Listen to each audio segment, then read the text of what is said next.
오늘 우리에게 주시는 하나님의 말씀은 사도행전 11장 27절부터 30절까지입니다. 그때 선지자들이 예루살렘에서 안디옥에 이르니 그 중에 아가보라 하는 한 사람이 일어나 성령으로 말하되 천하에 큰 흉년이 들리라 하더니 글라우디오 때에 그렇게 되니라. 제자들이 각각 그 힘대로 유대에 사는 형제들에게 부조를 보내기로 작정하고 이를 실행하여 바나바와 사울의 손으로 장로들에게 보내니라. 아멘. 작정은 어렵지 않지만 작정한 것을 작정한 대로 실행하는 것은 쉽지 않습니다. 사람의 마음은 변덕스러워서 작정할 때의 마음이 그대로 지속되기 어렵기 때문입니다. 우리의 수많은 작정들이 실행의 근처에 이르기도 전에 물거품처럼 사라져버리는 경우가 허다한 이유가 바로 여기에 있습니다.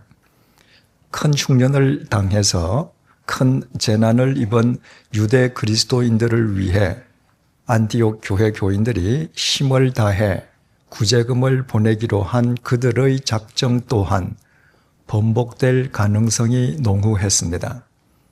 그들이 돕기로 한 예루살렘 교회는 당시 모든 교회 중의 교회로서 가장 큰 모교회였습니다.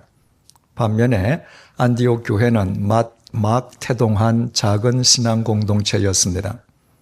안디옥 교회 교인들은 이방인이었지만 그들이 돕기로 한 유대 그리스도인들은 스스로 선민의식에 사로잡혀 이방인을 인간으로 취급조차 하려 하지 않는 독선적이고 이기적인 민족이었습니다. 그뿐만 아니라 안디옥 교회 교인들이 유대 그리스도인들을 돕기로 작정한 시점과 그 작정을 실행한 시점 사이에는 최소한도 일주일의 시차가 있었습니다. 이를테면 안디옥 교회 교인들에게는 그들이 힘을 다해 유대 그리스도인들을 돕기로 작정한 그들의 작정을 번복할 충분한 이유와 시간적인 여유가 있었습니다. 그럼에도 불구하고 그들은 자신들이 작정했던 대로 그들의 작정을 힘을 다해 실행하였습니다. 그들은 믿음은 작정이 아니라 작정을 실행하는 것으로부터 믿음이 시작됨을 자신들의 삶으로 보여준 진정한 그리스도인들이었습니다. 그와 같은 안디옥 교회 교인들을 가리켜서 세상 사람들이 비로소 그리스도인이라 부르기 시작한 것은 조금도 이상한 일이 아니었습니다. 본문 30절을 보시겠습니다. 이를 실행하여 바나바와 사울의 손으로 장로들에게 보내니라. 안디옥 교회 교인들은 그들이 힘을 다해 실행한 구제금을 예루살렘에 전달할 전달자로 안디옥 교회 공동 목회자였던 바나바와 그때까지 사울이라 불리던 바울을 선정했습니다. 바나바와 바울은 안디옥에서 480km나 떨어져 있는 예루살렘까지 직접 찾아가서 예루살렘 모교회 장로들에게 구제금을 전달해 주었습니다. 바나바는 본래 예루살렘 교회가 안디옥에 파송한 목회자였습니다. 바나바가 안디옥으로 파송되기 전까지는 예루살렘에서 살던 사람이라는 의미입니다. 26절을 보면 이때 바나바는 안디옥에서 1년간 목회를 하고 있었습니다. 그 사실을 감안하면 바나바에게 이번 예루살렘 상경은 1년만의 귀한임을 알게 됩니다.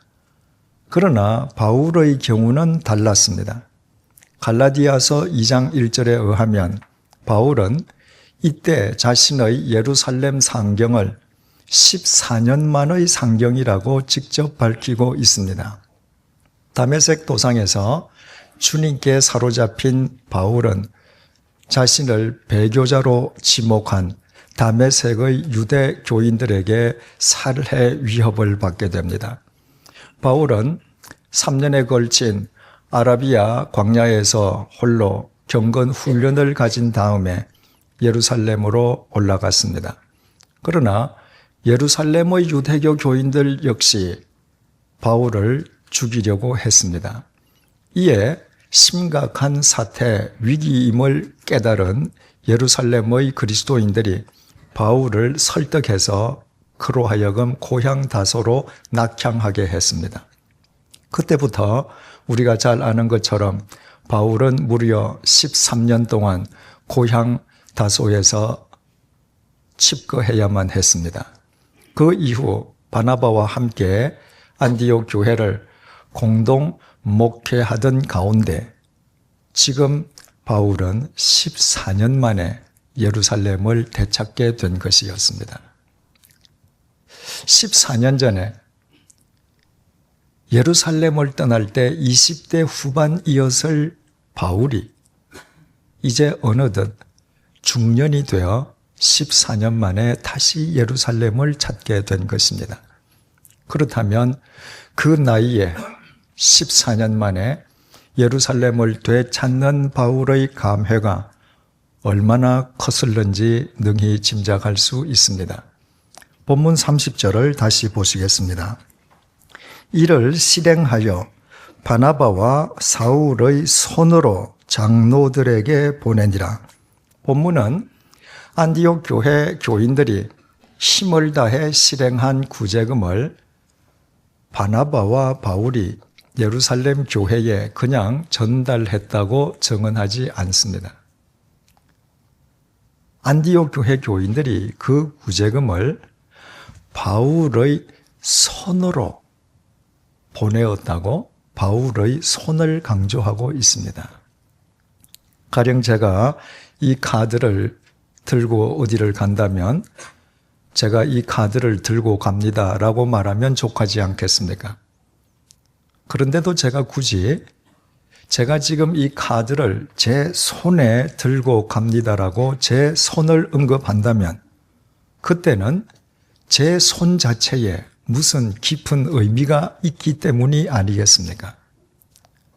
예루살렘 교회 교인들이 실행한 구제금을 바울은 자신의 손으로 들고 갔습니다. 14년 만에 예루살렘을 되찾아가는 바울의 손에 안디옥 교회 교인들의 구제금이 들려 있었던 것입니다. 본문의 시점으로부터 20여 년 전에 바울은 유대교의 큰 지도자가 되겠다는 청운의 꿈을 품고 고향 다소를 떠나 예루살렘으로 상경했습니다. 그곳에서 바울은 유대교 최고의 스승 가말리엘의 제자가 되었고 주위 사람들의 기대에 부응하려는 듯 유대교가 말살하려는 기독교 핍박의 선봉장이 되었습니다. 그는 남녀노소를 불문하고 그리스도인이라면 누구든지 색출해서 연행했습니다. 무엇으로? 그의 두 손으로였습니다. 젊은이의 손은 얼마나 생기가 있고 아름답습니까? 그러나 젊은 시절 바울의 두 손은 자기 야망을 이루기 위한 불의의 도구에 지나지 않았습니다. 젊은이로서 그것은 반드시 피해야 할 삶의 방식이었지만 자기 야망에 눈이 먼 바울은 그것이 얼마나 어리석은 삶인지를 인식하지 못했습니다. 그래서 그때의 바울은 천하보다도 더 귀한 자기 생명을 자신의 두 손으로 갉아먹는 어리석은 백치에 지나지 않았습니다. 본문의 시점에서 17년 전 바울은 다메섹까지 찾아갔습니다. 예루살렘에서 200km 이상 떨어져 있는 그 먼 곳에 있는 그리스도인들까지도 자신의 두 손으로 연행해서 예루살렘으로 끌어오기 위함이었습니다. 그러나 다메섹 도상에서 바울이 예수 그리스도에게 사로잡힘과 동시에 시력을 상실해버리고 말았습니다. 조금 전까지 다메섹의 그리스도인마저도 자기의 두 손으로 끌어오겠다고 보무도 당당하게 걸어가던 바울이 시력을 상실한 채 어쩔 수 없이 자기 손을 내밀어 다른 사람의 손에 이끌려서야 다메섹에 들어갈 수 있었습니다. 자기 손을 내밀어 다른 사람의 손을 의지하고서야 움직일 수 있게 된 바울의 모습은 그것이 젊은 청년 바울의 모습이었기에 더없이 암울하게만 보입니다. 그러나 사실은 정반대였습니다. 바울이 자기 손을 내밀어 다른 사람의 손을 의지하고서야 움직일 수 있게 되었다고 하는 것은 자기 야망을 위한 불의의 도구로 사용하던 두 손을 상실했음을 의미했습니다. 그래서 그제부터 바울은 비로소 자기 두 손으로 자기 생명을 갉아먹는 어리석음에서부터 탈피할 수 있었습니다. 그 이후 다메섹의 아나니아에 의해서 시력을 되찾게 된 바울은 3년에 걸친 아라비아 광야의 훈련을 거친 다음에 본문의 시점에서 14년 전에 예루살렘으로 되돌아갔습니다. 다메섹을 향해 떠나간 지 3년 만에 예루살렘으로 되돌아온 것이었습니다. 그때 바울은 더 이상 예수 그리스도의 대적자가 아니었습니다. 바울의 두 손은 더 이상 허망한 야망과 불의의 도구가 아니었습니다. 그러나 집요하게 바울을 살해하려는 유대 교인들의 살해 위협 때문에 바울은 어쩔 수 없이 텅 빈 손으로 고향 다소로 낙향해야만 했습니다. 그로부터 14년이 지나서 지금 다시 14년 만에 예루살렘을 되찾는 바울의 손은 더 이상 텅 빈 손이 아니었습니다. 바울의 두 손에는 안디옥 교회 교인들이 힘을 다해 실행한 구제금이 들려 있었습니다. 그것은 단순한 물질이 아니었습니다. 그것은 안디옥 교회 교인들이 주님의 말씀을 쫓아 유대 그리스도인들과 자기 생명을 나누기 위해 실행한 진리와 생명의 결정체였습니다. 바로 안디옥 교회 교인들의 그 진리와 생명의 결정체를 바울이 자기의 손으로 들고 예루살렘으로 갔습니다. 그것은 단순한 돈의 전달 행위를 의미하지 않았습니다. 추악한 야망과 불의의 도구에 불과했던 바울의 두 손이 예수 그리스도 안에서 진리와 생명의 도구로 승화되었음을 의미했습니다. 아무리 바울의 두 손에 안티옥 교회 교인들의 아름다운 구제금이 들려있다 한들 바울의 두 발이 도무지 움직여주지 않았다면 그 구제금을 예루살렘에 전해줄 도리는 없었을 것입니다. 그러므로 바울의 두 손이 진리와 생명의 도구로 성화되었다고 하는 것은 바울의 손과 발을 포함해서 바울의 온 지체가 진리와 생명의 도구로 성화되었음을 의미했습니다. 그래서 본문이 바울의 손을, 다시 말해 바울의 지체를 강조하고 있습니다. 바울의 손과 지체는 더 이상 예전의 손과 지체가 아니었기 때문입니다.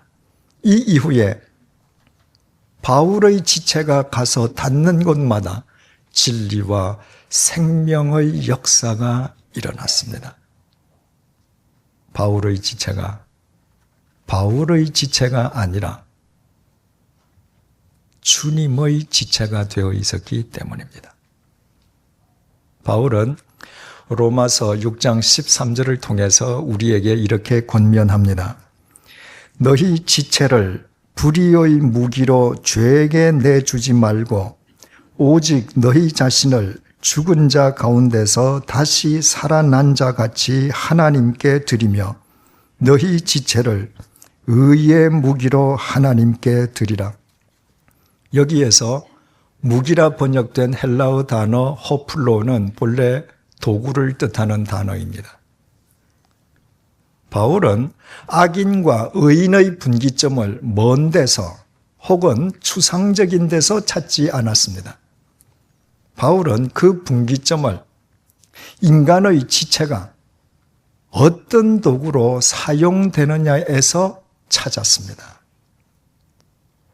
아무리 아름답게 보여도 그 사람의 두 손과 두 발이 불의의 도구로 쓰여진다면 그 사람은 불의한 사람임에 틀림없습니다. 아무리 보잘것없는 사람이라 할지라도 그 두 손과 두 발이 진리와 생명의 도구로 사용되고 있다면 그는 의심할 여지 없이 진정한 그리스도인일 것입니다. 바울은 또 고린도전서 6장 15절에서 17절을 통해서 이렇게 증언합니다. 너희 몸이 그리스도의 지체인 줄을 알지 못하느냐? 내가 그리스도의 지체를 가지고 창녀의 지체를 만들겠느냐? 결코 그럴 수 없느니라. 창녀와 합하는 자는 그와 한 몸인 줄을 알지 못하느냐? 일러스되 둘이 한 육체가 된다 하셨나니 주와 합한 자는 한 영이니라. 아무리 겉으로 고상해 보이는 사람이라 할지라도 창녀와 결합해서 창녀와 한 몸을 이루고 있는 사람이라면 그 사람의 지체는 창녀의 지체일 수밖에 없습니다. 그러므로 정상적인 사람이라면 창녀와 결합하려 하지 않습니다.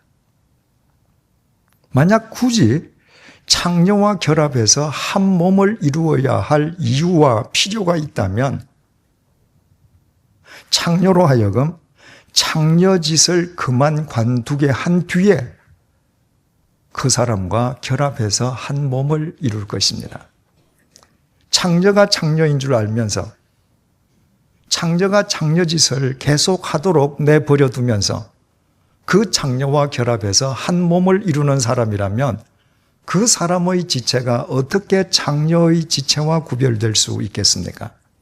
그래서 세상 사람들은 그런 사람을 가리켜서 기둥서방이라 부르면서 창녀와 똑같이 취급합니다. 예수 그리스도와 결합한 사람도 똑같습니다. 예수 그리스도와 결합한 사람이라면 그의 신분, 학력, 수준, 외모에 상관없이 그의 지체는 그리스도의 지체일 수밖에 없습니다. 바울이 너희 지체를 의의 무기로 하나님께 드리라. 내가 그리스도의 지체로 창녀의 지체를 삼겠느냐? 결코 그럴 수 없느니라. 이렇게 자신 있게 당당하게 말할 수 있었던 것은 그가 그리스도 안에서 그리스도와 결합한 진정한 그리스도인이었기 때문입니다. 그렇다면 이제 우리 각자 우리의 두 손을, 우리의 발을 한번 보십시다.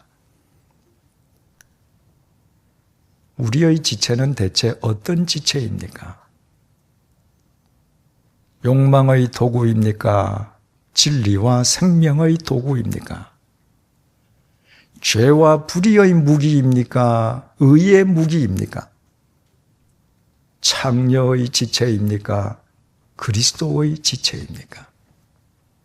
또 우리의 지난 세월을 한번 되돌아보십시다. 20년 전과 비교해서 우리의 손과 발은 어떻게 변화되어 있습니까? 10년 전과 비교해서 우리의 손과 발은 어떻게 달라져 있습니까? 1년 전과 비교해서 오늘 이 시간 우리 손과 발의 의미는 어떻게 달라져 있습니까? 이 질문에 대해서 간단하게 해답을 확인하는 방법이 있습니다. 지난 일주일 동안 나의 이 지체를 무슨 도구로 사용했는가? 나의 손과 발이 무엇에 집착했으며 어디에 서 있었느냐를 보면 그 해답을 금방 얻을 수 있게 됩니다. 어떻습니까?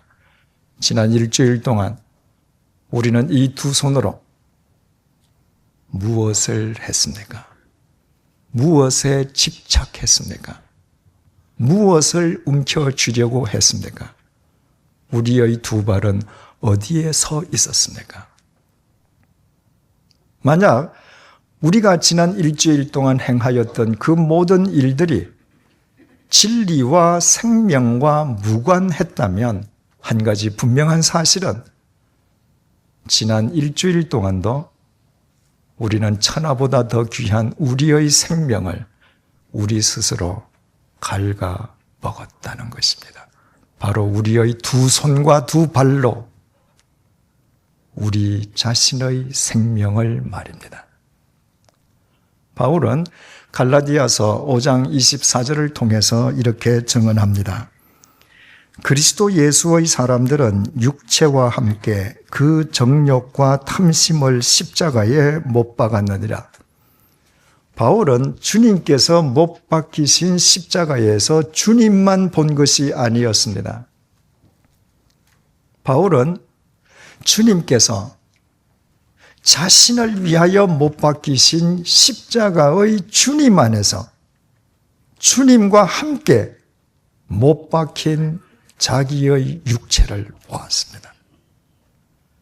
십자가에 못 박히신 주님의 손 안에서 바울은 더러운 탐욕의 도구였던 자신의 두 손이 못 박힌 것을 보았습니다.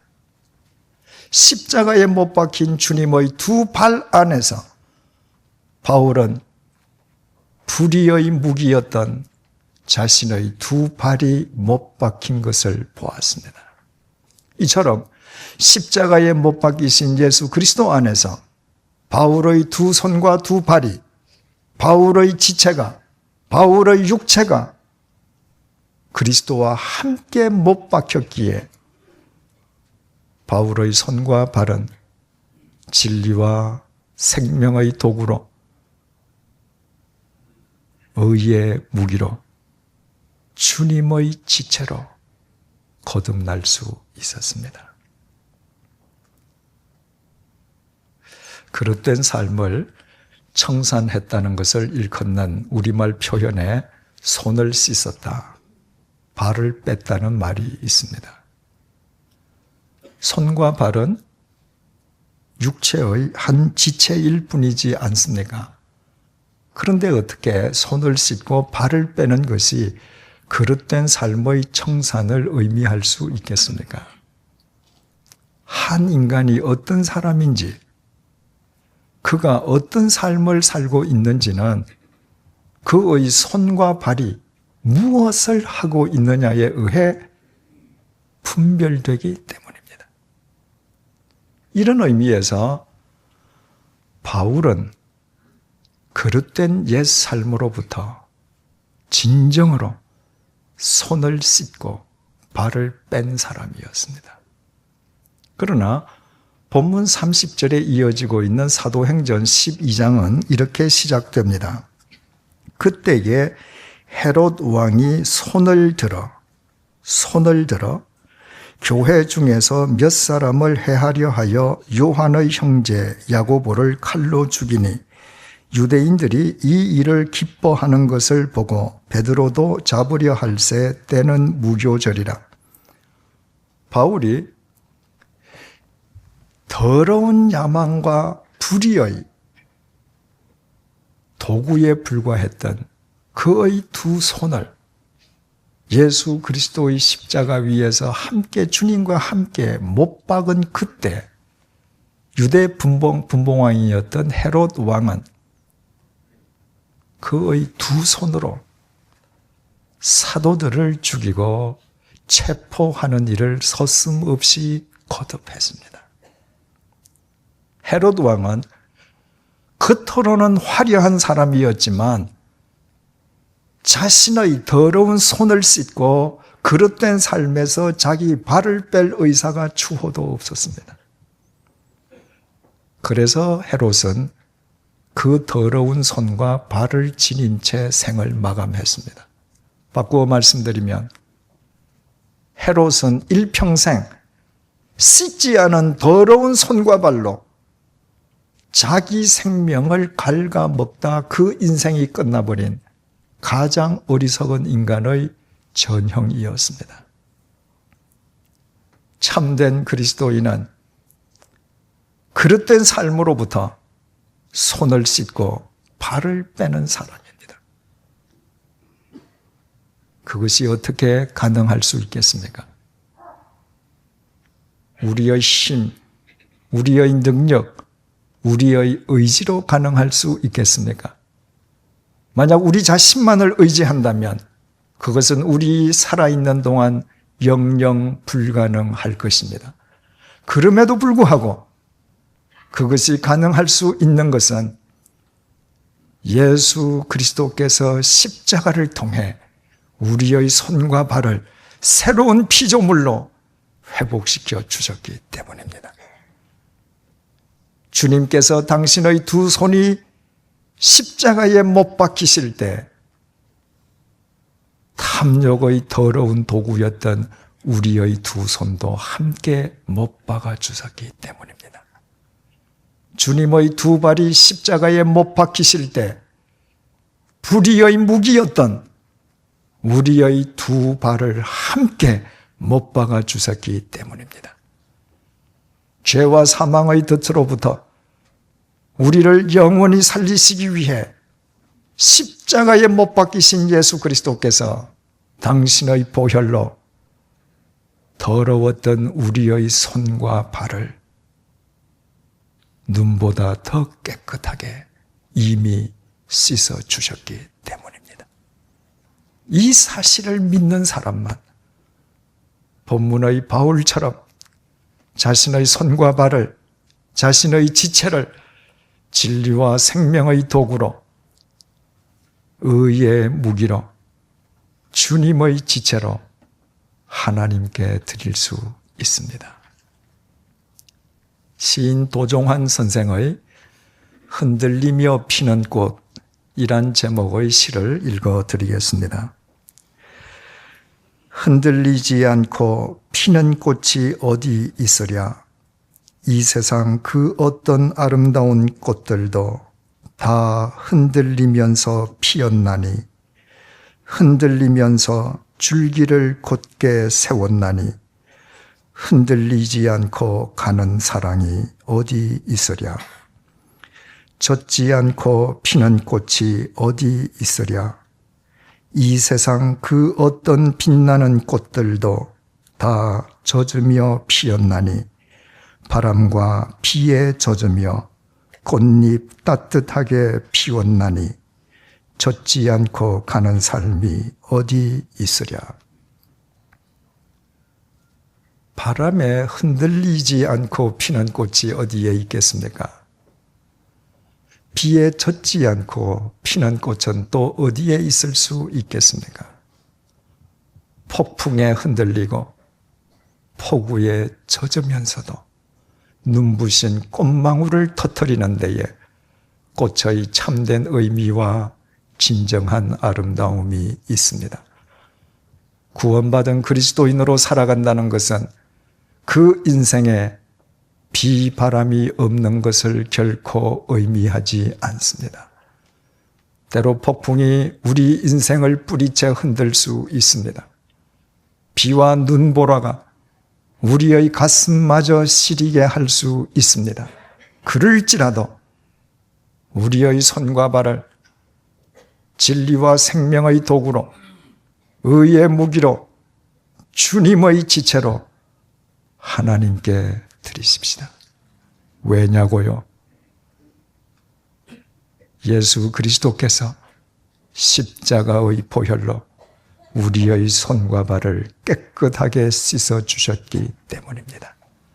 그 깨끗해진 손과 발을 또다시 허망한 욕망으로 더럽히면서 자기 생명을 계속 갉아먹는다면 그보다 더 어리석은 인간이 어디에 있겠습니까? 기도하시겠습니다. 주님 두 손 십자가에 못 박히실 때 추악한 야망의 도구였던 나의 두 손도 함께 못 박아 주셔서 감사합니다. 주님 두 발 못 박히실 때 불의의 무기였던 나의 두 발도 함께 못 박아 주셔서 감사합니다. 주님 십자가에서 흘리신 보혈로 나의 더러운 손과 발을 깨끗하게 씻어주셔서 감사합니다. 주님의 십자가 보혈로 나의 온 지체를 새로운 피조물로 회복시켜 주셔서 감사합니다. 이제부터 본문의 바울처럼 나의 손과 발을 진리와 생명의 도구로 의의 무기로 주님의 지체로 하나님께 드립니다. 나의 손과 발을 하나님의 손과 발로 사용해 주십시오. 나의 발이 가고 손이 닿는 곳마다 나의 손과 발을 통해 진리와 생명의 역사가 일어나게 도와주십시오. 내가 어떤 사람인지는 나의 손과 발이 무엇을 행하고 무슨 도구로 쓰이느냐에 따라 결정됨을 언제 어디서나 기억하며 살게 도와주십시오. 예수님의 이름으로 기도드립니다. 아멘.